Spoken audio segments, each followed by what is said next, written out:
Welcome back to Movies TV Mad. You can follow me on X Twitter at Movies TV Mad and on Instagram and on Threads at Movies TV Mad. Welcome to Sunday's edition of the Movies TV Mad Daily and my review, The Legend of Ruby Sunday.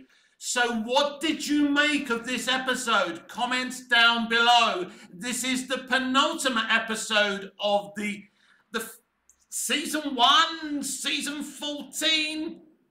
Who knows? But here it is. Did you enjoy it? This is an episode where very little actually happened. There was so much padding and time wasting. Let's talk about what I actually liked from this episode. So, spoiler alert, obviously, there's this Susan Twist actress who's been popping up everywhere in this series of Doctor Who. The Doctor comes back to UNIT to investigate Ruby's mother because they can't find her, they don't know who she is. I thought it was a bit weird that suddenly the Doctor's just come back to UNIT and decided to find Ruby's mother. They've barely mentioned her throughout the season. I don't know what's going on with RTD here, but there hasn't really been that much about Ruby. No fleshing out of her character either, and you don't get much fleshing out here. So this Susan Twist actress turns up in the modern day and she's about to launch this tech or whatever she's supposed to do. Now her anagram basically is the TARDIS. Somehow someone's corrupted the TARDIS and there's been hints since the Star Beast, Wild Blue Yonder, all of those episodes there's been, and you know, all this whole season with Ncuti Gatwa. Something's happened to the TARDIS. Now, this Susan Twist character is actually called Susan, as I say. And the Doctor starts to suspect that it might be his granddaughter Susan. This is the element I really like. This was a very emotional thing for the Doctor. Should he approach her? If it's his granddaughter, what does that mean? You know, he was a very different man when he saw her. So he's very, very resistant in seeing her. And Ncuti Gatwa played that really well, actually. So I like that element of that, his fear of seeing her again. Now, is it his granddaughter? I wasn't sure at the end. I wasn't sure what the hell was going on in the end. That's the thing. We had a reveal, but it wasn't like seeing the Daleks or the Master, which we didn't if you haven't seen the episode. By the way, RTD spent 5 minutes in the end trying to show us how clever he thinks he is by revealing something that I don't think anyone understood in the first place. So he's got a lot to do in the second episode. He's got to reveal who Ruby's mother is. Is that woman actually Susan? Is Susan actually Ruby? Who the hell knows? Or is Ruby Susan's daughter?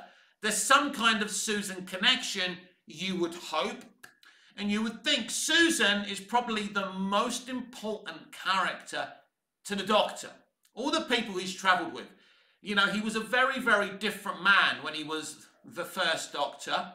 And he did a very mature thing. He let her go.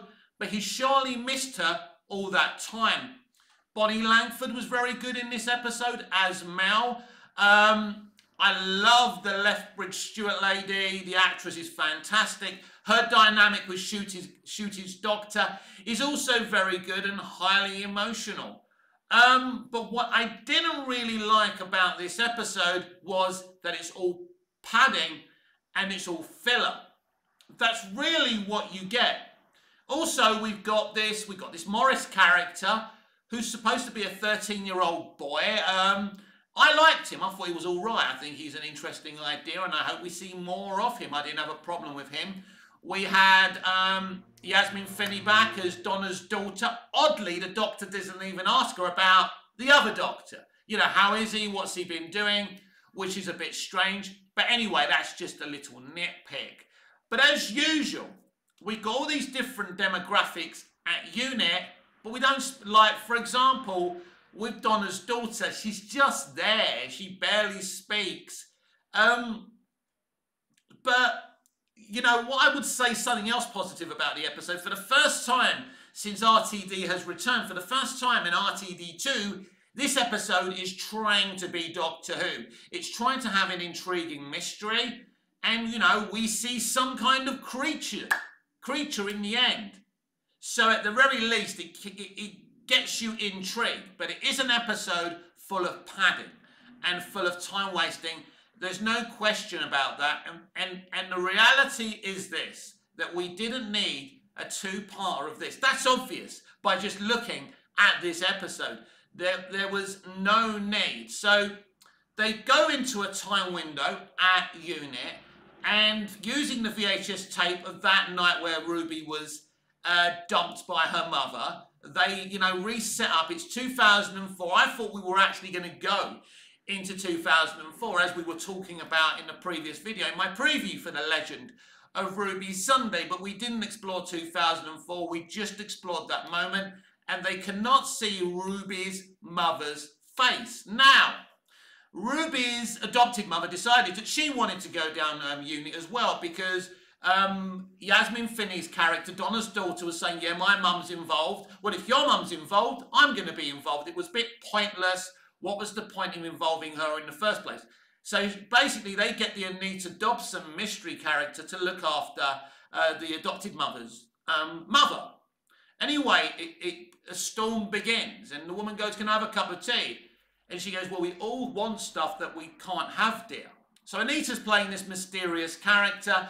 That's mystery box number whatever that he also needs to solve, if he does solve it at, you know, at the end of the second episode. So there's certainly things that intrigue you that are going to get you to want to watch the next episode. So there's interesting stuff here. I think the biggest emotional anchor, hook, is the possibility that this Susan woman is the Doctor's granddaughter. And what this poses for the Doctor is a hugely emotional thing.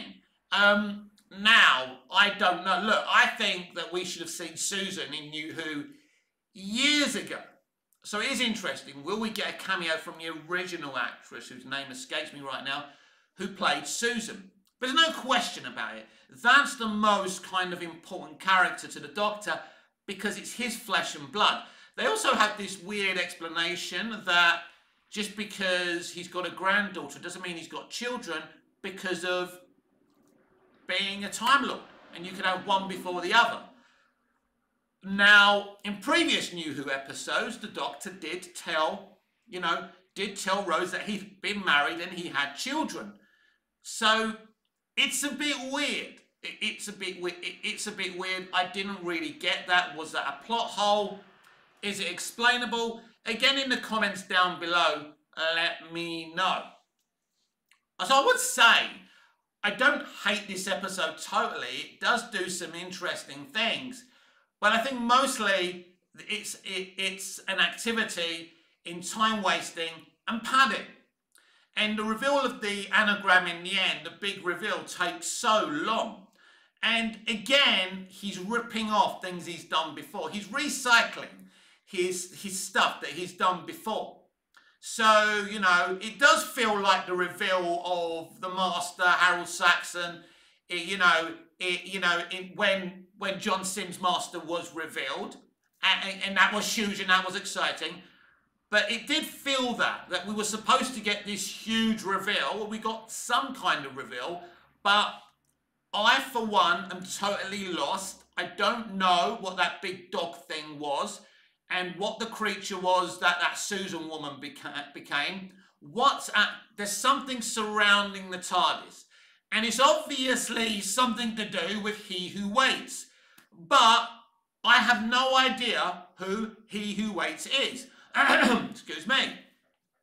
And so there's a lot of stuff to reveal. I think if there was a little tease of something that we could understand, it would be a lot more interesting to tune in next week. But at the very least, I think people will tune in to find out what the hell is going on. And, you know, I go back to Ruby again, and an underdeveloped character. It's amazing. Finally, with the whole Susan stuff, RTD starts to develop this Doctor. And it was interesting. Has he worked? I think the development of this undercooked Doctor in the penultimate episode of the series is too little, too late. This is stuff that should have been happening since The Giggle. And it really hasn't been. He hasn't been fleshed out. He is undercooked. And it's the issue. You want diverse actors. You want diverse versions of these characters, but you undercook them. Why? Why is it? You look at all the media where there's diversity. I mean, The Acolyte is an interesting, point in case. Case in point. Where you've got all these diverse characters and they're all underdeveloped and they're all going, but, it's dumb, it's stupid, and they don't do anything. They're just there. Look, we got one. We got one on the screen. Be grateful, we're representing you. And that isn't real representation, and that is real inclusion. I have nothing wrong. I have nothing against diversity and inclusion. But you've got to treat those people like you do the mainstream people, and they're not, because these are the rules that these people have. You can't represent them this way, you can't represent them that way. It is fucking insane. But getting back to the episode, it's a very slow-paced episode that has some good things, like the Doctor and Susan, and that possibility of them being reunited is absolutely huge. Will it happen? I don't know. I don't know if we're going to get very much in next week's episode. This could be as much of a damp squid as the four Not So Specials, where we waited for him to deliver something and he delivered absolutely nothing. Well, I would say for the first time, he's not gaslighting anyone. He's trying to make some kind of good Doctor Who. I wouldn't go as far as to say it's good Doctor Who, but it is an episode where very, very little happens. And in the end, you're thinking, was this a waste of my time? What does this episode do?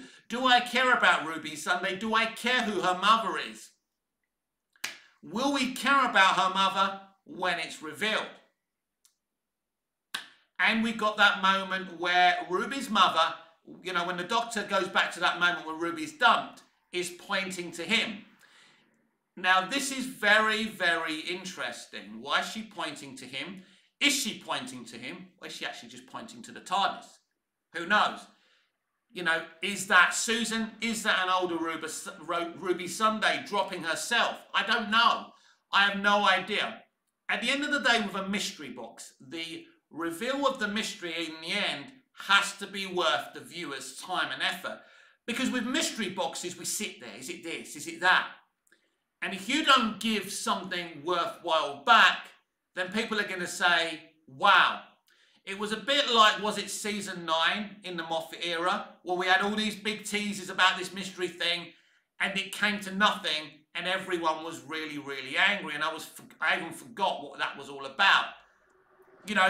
Moffat was quite good at mystery boxes. He didn't really get that one right. Clara's mystery box was a brilliant reveal in The Name of the Doctor. I really, really enjoyed that. So the rules of mystery box is you can't have an empty box. You can't have an empty box. Even though you've probably got an empty box and you haven't figured out what you're going to do, even then you've got to reveal something outstanding. But it is better, because a lot of people don't plan their mystery box. I think the RTD kind of has had a seminal of a plan. Whether it's going to be satisfactory, we'll have to wait and see. But yeah, I don't think this is brilliant Doctor Who. It's in line with nothing much happened here today. But at the end of the day, the episode does keep you intrigued. There are some interesting things about it. But I don't go away from this episode thinking, wow, what could it be? But at the very little, it slightly intrigues you. And yeah, I did like the character of Morris. He was the one saying, let's get on with it. The rest of them were like, oh, and he was, he's a clever character. He's intelligent.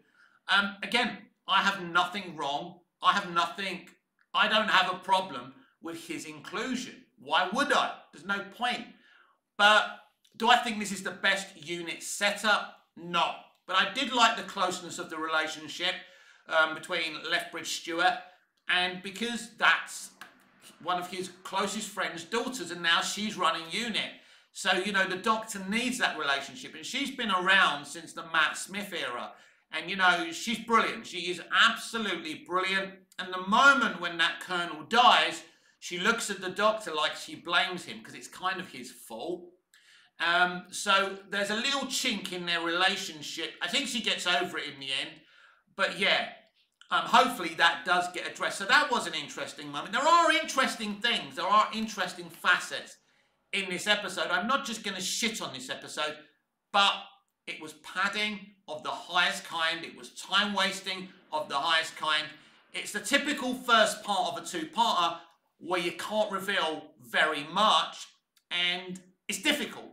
And if you're going to pad it, people can't know you're padding it. And it was blatantly obvious that they were wasting a lot of time in this episode. And you've got to be able to cover that. I think 24 did it the best, where there were fillers of 24, but you didn't notice. It was all kind of an adrenaline rush. It all still worked. Each episode felt valid and important, even though sometimes Jack was just holding up a gas station because they needed to waste time for a whole episode.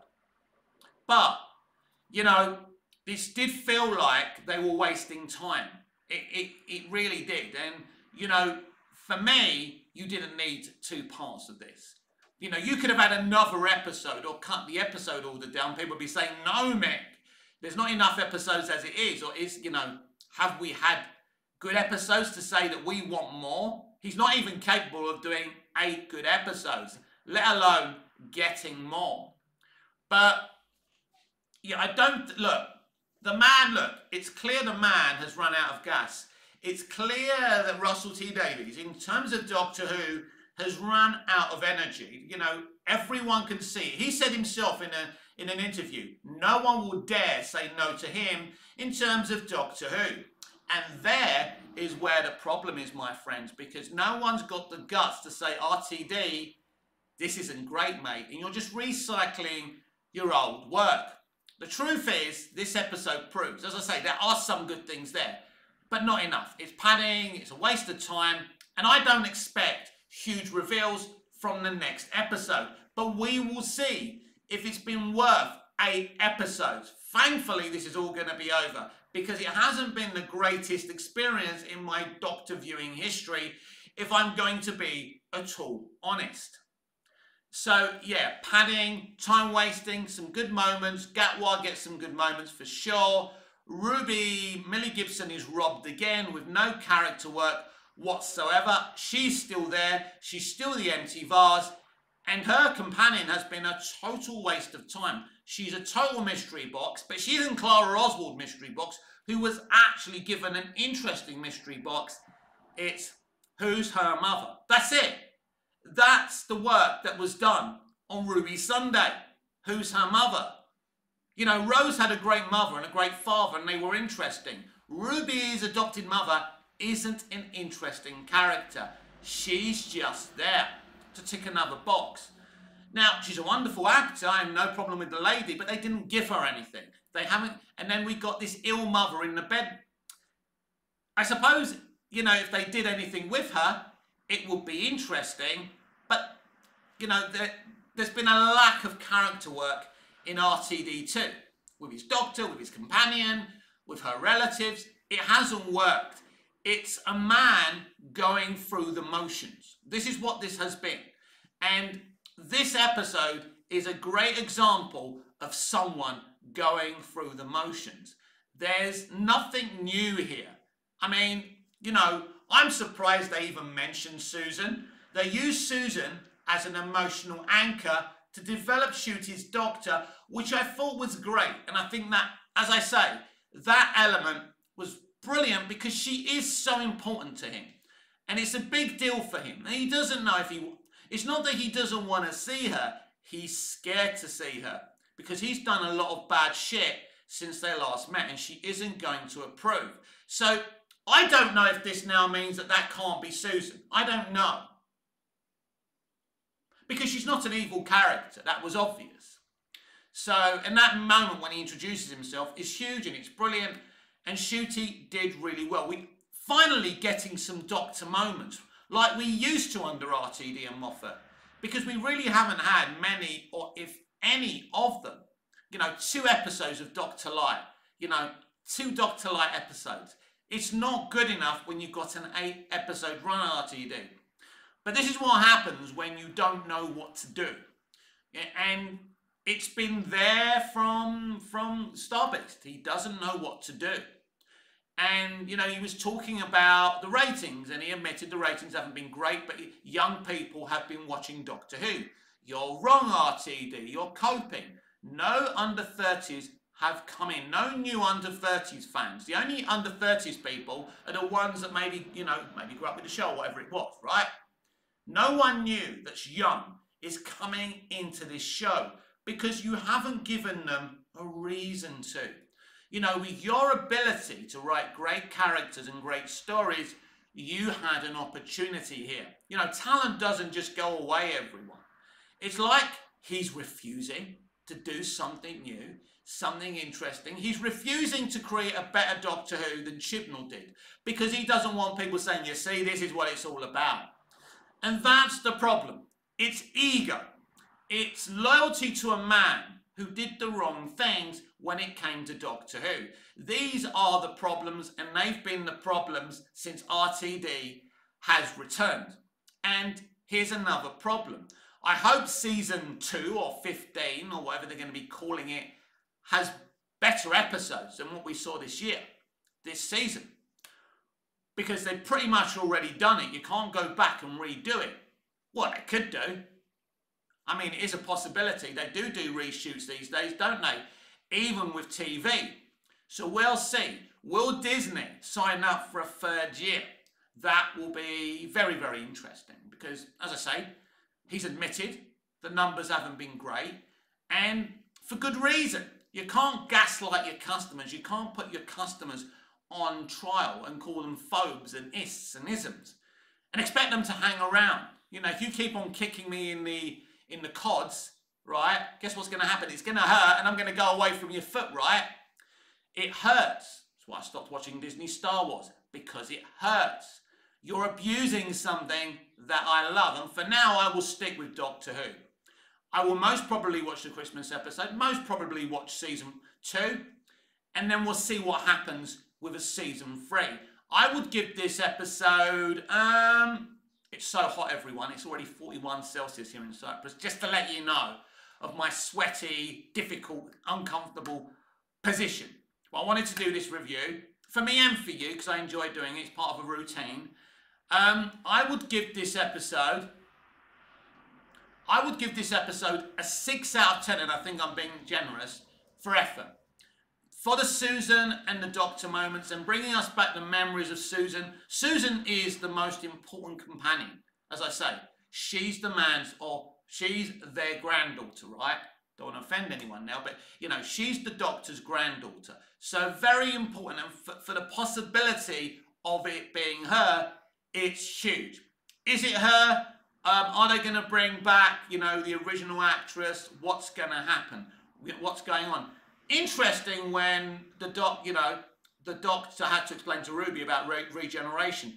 I don't think it was the greatest of explanation. I think Rose got a better one, and she goes, well, you're not going to change, are you? He goes, no, not for a long time.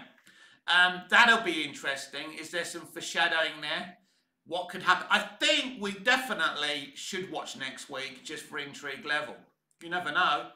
But I think people have seen him filming, so I don't think he has changed. There is a chance that there's a dark little cliffhanger ending. We'll see. Yeah, I think Ncuti Gatwa is going to be around till the end of, if there's a 3rd season, at least till the 3rd season. Or maybe he leaves at the end of the 2nd season. I don't know. No one's done more than 3 seasons, have they? I mean, Tennant did 2, 3 and 4, yeah. Smith did 5, 6 and 7, yeah. And Capaldi did 8, 9 and 10. So no one's done more than 3 seasons on Doctor Who. We know that Baker did many, many years, but there was less episodes back then. So it'd be interesting, but I don't think Gatwa goes past 3 seasons. But at the end of the day, if you don't like Gatwa's Doctor, it's not Gatwa's fault. It's RTD's fault. He undercooked the man. He underdeveloped the man, as they always do with diverse characters played by diverse actors. Of course, the Doctor isn't really. I mean, he's an alien. I suppose he is diverse.